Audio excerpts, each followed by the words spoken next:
नमस्कार मेरे प्यारे साथियों, स्वागत है आपका मोनो एकेडमी में। तो ज्योग्राफी की क्लास शुरू करेंगे हम। ज्योग्राफी की क्लास में हम देखेंगे भारत के प्रमुख दर्रे और भारत के प्रमुख जलप्रपात। इनसे जो आने वाले लेक्चर्स हैं आपके, इनसे बहुत ज़्यादा क्वेश्चन पूछे जाते हैं। जैसे कि दर्रे पूछ लेते हैं, झीलें हो गई, आपके जलप्रपात हो गए, द्वीप समूह, पर्वत श्रेणी या फिर पर्वत चोटियाँ, ये सारे हम करने वाले हैं। तो चलिए सबसे पहले शुरुआत करते हैं भारत के प्रमुख दर्रे। उससे पहले मैं अपने बारे में बता दूं, मैंने बीटेक मैकेनिकल इंजीनियरिंग से की है और पोस्ट ग्रेजुएशन में हिस्ट्री, और मैं असिस्टेंट कमांडेंट के इंटरव्यू तक गया हूं। तो चलिए करते हैं अपने आज का टॉपिक की शुरुआत, भारत के प्रमुख दर्रे। इनमें से आपसे बेसिकली ये पूछा जाता है कि ये वाला दर्रा कौन से राज्य में है और यह किसको किससे जोड़ता है। तो हम सारा देखेंगे। तो करते हैं सबसे पहले काराकोरम दर्रा। काराकोरम दर्रा कहाँ पर है? यह जम्मू कश्मीर में स्थित है और यह काराकोरम पर्वत श्रेणी का भाग है और यह भारत चीन सड़क मार्ग से गुजरता है। मैं इसका आपका चित्र खींच के भी दे दूंगा, आप चित्र में भी देख सकते हैं कि ये कहाँ पर ये स्थित है। काराकोरम काराकोरम तो सभी को याद होता है कि सबसे ऊपर हिमालय की श्रेणी में है, तो ये काराकोरम कहाँ होगा? जम्मू कश्मीर में। फिर है जोजिला दर्रा। जोजिला जास्कर पर्वत श्रेणी में स्थित है और इस दर्रे से श्रीनगर लेह सड़क मार्ग गुजरता है। कौन सा? जोजिले से श्रीनगर लेह। इसके बाद है बुर्जिल दर्रा। यह भी जम्मू कश्मीर में स्थित है और यह स्पीति घाटी को कश्मीर से जोड़ता है। इसके बाद बनिहाल दर्रा। यह दर्रा पीर पंजाल पर्वत श्रेणी में स्थित है और इस दर्रे से जम्मू श्रीनगर राष्ट्रीय राजमार्ग गुजरता है। इसके बाद पीर पंजाल दर्रा। पीर पंजाल दर्रा है तो यह पीर पंजाल पर्वत श्रेणी में स्थित है। ये आपके सारे जम्मू कश्मीर में स्थित हो गए। इनमें सबसे इम्पोर्टेंट बता दूं, एक तो काराकोरम दर्रा, जोजिला दर्रा और पीर पंजाल दर्रा। जोजिला दर्रा कई बार पूछा गया है कि यह श्रीनगर लेह सड़क मार्ग से गुजरता है। अब आते हैं हिमाचल प्रदेश के दर्रों पर। इसमें है रोहतांग दर्रा। इस दर्रे से मनाली लेह सड़क मार्ग गुजरता है। रोहतांग से मनाली लेह और जोजिले से श्रीनगर लेह सड़क मार्ग, याद रख लेना। फिर है बारालाचला। इस दर्रे के निकट से चिनाब नदी निकलती है। यह हिमाचल प्रदेश का भाग है क्योंकि हम हिमाचल प्रदेश की बात कर रहे हैं अभी।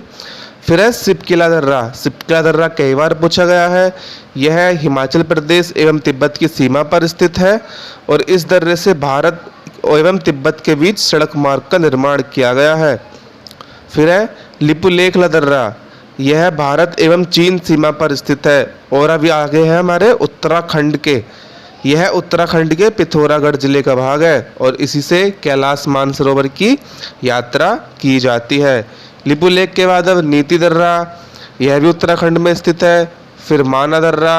यह बृहद हिमालय में स्थित है, यह बद्रीनाथ के पास है। ये हो गए हमारे सबसे पहले जम्मू कश्मीर, फिर हिमाचल प्रदेश, फिर उत्तराखंड के। ये मैंने आपको सारे क्रोनोलॉजी में बताए हैं जिससे कि आपको याद करने में आसानी हो। माना दर्रे तक हो गया। अब है नाथुला। नाथुला मेनली सभी को याद होता है, यह सिक्किम में स्थित है और यह वृहद हिमालय क्षेत्र का भाग है। फिर जेलेपला। जेलेपला भी सिक्किम के पूर्वी भाग में स्थित है और इस दर्रे से भूटान, तिब्बत, सिक्किम के क्षेत्र जुड़े हुए हैं। फिर इधर आते हैं हम बोमडिला दर्रे की तरफ। बोमडिला दर्रा अरुणाचल प्रदेश एवं चीन की सीमा पर स्थित है। फिर तेजू दर्रा। अरुणाचल प्रदेश से नीचे आ गए। तेजू दर्रा मणिपुर में स्थित है।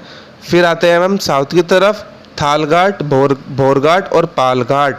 यहाँ से थालघाट क्या है? यह महाराष्ट्र में स्थित है और इस दर्रे से मुंबई नासिक सड़क मार्ग का निर्माण किया गया है। फिर भोरघाट। भोरघाट भी महाराष्ट्र का भाग है और इस दर्रे से भोरघाट से मुंबई पुणे सड़क मार्ग गुजरता है। पालघाट। पालघाट यह अन्नामलाई एवं नीलगिरी पहाड़ी के बीच स्थित है और इस दर्रे से कोचीन, कोयम्बटूर सड़क मार्ग गुजरता है। फिर है सैनकोटा। यह कार्डमम पहाड़ी में स्थित है और यह किसका भाग हो जाएगा? कार्डमम में तो केरल का भाग। फिर है गोरान घाट। गोरान घाट अरावली पहाड़ी में स्थित है और यह राजस्थान का भाग है। तो ये आपके कितने टोटल 20 के आसपास दर्रे हो गए हैं।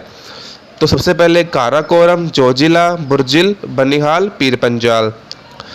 तो ये हो गए हमारे जम्मू कश्मीर के, जिनमें सबसे इम्पोर्टेंट है काराकोरम और जोजिला एवं पीर पंजाल। फिर हमारे हिमाचल प्रदेश के रोहतांग, बारालाचला, सिप किला। तो इनमें सबसे इम्पोर्टेंट है आपका रोहतांग और सिप किला। फिर लिपुलेख, नीति दर्रा, माना दर्रा ये उत्तराखंड के, नाथुला और जेलेपला सिक्किम के, बोमडिला अरुणाचल प्रदेश, तेजू मणिपुर, थालघाट महाराष्ट्र, बोरघाट महाराष्ट्र, पालघाट ये अन्नामलाई नीलगिरी पहाड़ी के बीच स्थित, सेनकोटा केरल और गोरान घाट यह अरावली पहाड़ी में स्थित है। तो ये आपके सारे के सारे हमें दर्रे करा दिए हैं जो सबसे ज़्यादा इम्पोर्टेंट है। तो अब देख लेते हैं भारत की प्रमुख जलप्रपात। जलप्रपात ज़्यादा है नहीं, तो ये थोड़े से ही हैं आपके लिए। जैसे कि सबसे पहले करते हैं जोग जलप्रपात, जिसे जरसप्पा जलप्रपात भी कहते हैं, महात्मा गांधी जलप्रपात भी कहते हैं। तो यह सरामती नदी पर कर्नाटक में शिमोगा जिले में है। तो इनसे क्या पूछा जाता है जलप्रपातों से कि ये कौन से राज्य में है और कौन सी नदी पर। तो आपको इसमें दोनों चीज़ें याद करनी है। तो जोग जलप्रपात कहाँ हो गया, सरामती नदी पर, कहाँ पर, कर्नाटक में। फिर है गोगक, गोगक है घाट प्रभा नदी पर, कर्नाटक के बेलगांव जिले में। फिर शिव समुद्रम, शिव समुद्रम है कावेरी नदी पर, यह भी कर्नाटक में है और यह जल विद्युत उत्पादन का केंद्र है। और जो जोग जलप्रपात है वह भारत का सबसे बड़ा जलप्रपात है। फिर धुआंधार जलप्रपात, धुआंधार जलप्रपात तो कई बार पूछा गया, धुआंधार तरीके से पूछा गया है। धुआंधार जलप्रपात नर्मदा नदी पर और यह मध्य प्रदेश के जबलपुर जिले में है। ये तो मध्य प्रदेश का पीसीएस का एग्जाम हो या मध्य प्रदेश का कोई सा भी एग्जाम हो, एसएससी हो हमारा या फिर यूपी पीएससी हो, सब जगह धुआंधार जलप्रपात तो कई बार पूछा गया है। इसके बाद स्टैनले, स्टैनले कावेरी नदी पर तमिलनाडु में स्थित है। आपको ये फिर ये इस पर स्टैनले बांध परियोजना का निर्माण भी है। फिर चूलिया, चूलिया है चंबल नदी पर, कहाँ पर, राजस्थान के कोटा जिले में। और हुंडरू, हुंडरू भी कई बार आया है। हुंडरू है झारखंड में स्वर्ण रेखा नदी पर, कौन सा, हुंडरू।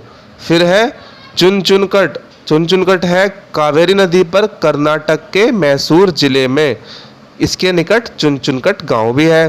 फिर दूध सागर, दूध सागर भी कई बार पूछा गया है। यह मांडवी नदी पर है जो गोवा राज्य का भाग है और यह पणजी के निकट है। फिर कोमटी फाल, कोमटी फाल आप में से बहुत से लोग गए भी होंगे, यह उत्तराखंड के मसूरी क्षेत्र में है। फिर है हाथी झरना, यह मेघालय के अपर शिलोंग जिले में है। हाथी झरना इसका नाम इसलिए रखा गया है क्योंकि इसका आकार हाथी के जैसा है। तो इनमें मैं सबसे इम्पोर्टेंट बता दूं आपको, एक तो जोग जलप्रपात, ये कई बार पूछा गया है। फिर धुआंधार, फिर हुंडरू, फिर कोमटी और दूध सागर। तो आपके ये इम्पोर्टेंट है, फिर भी मैंने आपको 11 बता दिए हैं जलप्रपात। तो आपके यहाँ पे जलप्रपात वाले समाप्त होते हैं। तो आपकी झील, आपके द्वीप, द्वीप भी बहुत सारे हैं भारत के, ये भी मैं आपको सारे के सारे करा दूंगा। द्वीप के बाद जैसे फिर है भारत की प्रमुख बांध परियोजनाएं। बांध परियोजनाएं से पहले हम करेंगे भारत के प्रमुख बंदरगाह। बंदरगाह भी कई बार पूछ ले जाते हैं कि कौन सा बंदरगाह कहाँ पर है। फिर भारत की प्रमुख पर्वतीय क्षेत्र, पर्वतीय क्षेत्र के बाद उसमें ही फिर भारत की प्रमुख चोटियाँ, चोटियों फिर हो गए हैं हमारे सारे के सारे। ये फिर मुश्किल से आपका 2-3 दिन का लेक्चर है, इनसे कई बार क्वेश्चन पूछे जाते हैं। ये ज्योग्राफी के ऐसे टॉपिक हैं जिनसे 3-4 प्रश्न हर बार पूछे जाते हैं और आपको एक जगह ये वाले टॉपिक कहीं नहीं मिलेंगे। तो मैं इनको आपको एक क्रोनोलॉजी में करा दूंगा जिससे आपको कहीं भी जाने की ज़रूरत ना पड़े। तो मेरे प्यारे साथियों, अगर वीडियो पसंद आई हो तो उसे लाइक करें और शेयर करें, और यदि आपने मेरे चैनल को अभी तक सब्सक्राइब नहीं किया है तो उसे सब्सक्राइब अवश्य करें, वे बेल आइकन दबाना ना भूलें। आपका बहुत बहुत धन्यवाद।